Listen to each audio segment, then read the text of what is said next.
ഇതൊരു പുതുപുത്തൻ toy R C കാറാണ്. ഈ ഒരു മോഡല് FM റിമോട്ടാണ് ഈ ഒരു ആർ സി കാറിന് വരുന്നത്. അപ്പൊ ഇത് കമ്പനിയിൽ നിന്ന് വന്നപ്പോൾ തൊട്ട് തന്നെ ഇതിന്റെ റേഞ്ചിന് ചെറിയൊരു കംപ്ലൈന്റ് ഉണ്ട്. അപ്പൊ നമുക്ക് ആദ്യം ഇതിന്റെ റേഞ്ച് ഒന്ന് ചെക്ക് ചെയ്യാം, എന്തോരം ഡിസ്റ്റൻസ് കിട്ടണ്ടെന്ന്. നമ്മളിപ്പോ ഇവിടെ ഒരു സ്റ്റിക്കർ ഒട്ടിച്ചിട്ട് വണ്ടി ഓൺ ചെയ്ത് വെച്ചിട്ടുണ്ട്. ഇത്രയും ലോങ് വന്നപ്പോഴത്തേക്കും വണ്ടി ഓഫായി പോയി. അപ്പൊ നമ്മൾ ഈ ഒരു റിമോട്ടോട് വെച്ചിട്ട് നമ്മൾ ഇവിടെയും കൂടി ഒരു സ്റ്റിക്കർ ഒട്ടിച്ചിട്ടുണ്ട്.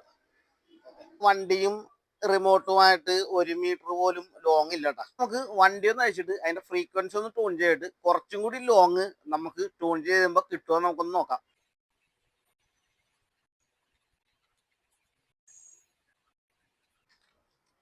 ഇതാണ് ഈ ഒരു ആർ സിയുടെ ഉത്ഭാവം വരുന്നത്. ഇതിനകത്തൊരു ചെറിയ ബോർഡാണ് കേട്ടോ സെറ്റ് ചെയ്തിരുന്നത്. നമ്മളപ്പോ ജസ്റ്റ് ഒന്ന് ചെറുതായിട്ടൊന്ന് ട്യൂൺ ചെയ്യാനാണ് കേട്ടോ സംഭവം.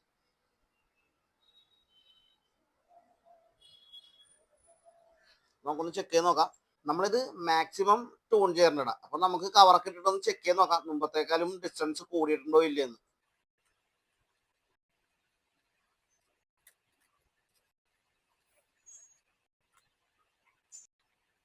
അപ്പൊ ആ മുമ്പ് ആർ സി കാർ വെച്ചിരുന്ന സ്റ്റിക്കറിന്റെ അവിടെ ആർ സി കൊണ്ടെന്ന് വെച്ചിട്ടുണ്ട്. പഴയ സ്റ്റിക്കർ കഴിഞ്ഞു.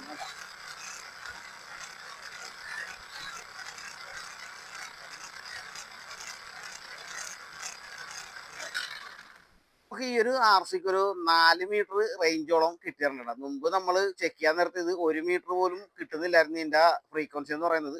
ഇപ്പൊ 4 മീറ്ററോളം നമുക്ക് റേഞ്ച് കിട്ടിയിട്ടുണ്ട് ഈ ഒരു ആർ സി കാറിന്. അപ്പൊ നിങ്ങളുടെ അഭിപ്രായത്തിൽ ഈ FM റിമോട്ടുള്ള ആർ സിക്ക് 4 മീറ്റർ റേഞ്ച് കിട്ടിയാൽ മതിയോ? അപ്പൊ നിങ്ങൾ അഭിപ്രായങ്ങളൊക്കെ കമന്റ് ബോക്സിൽ അറിയിക്കാം കേട്ടോ.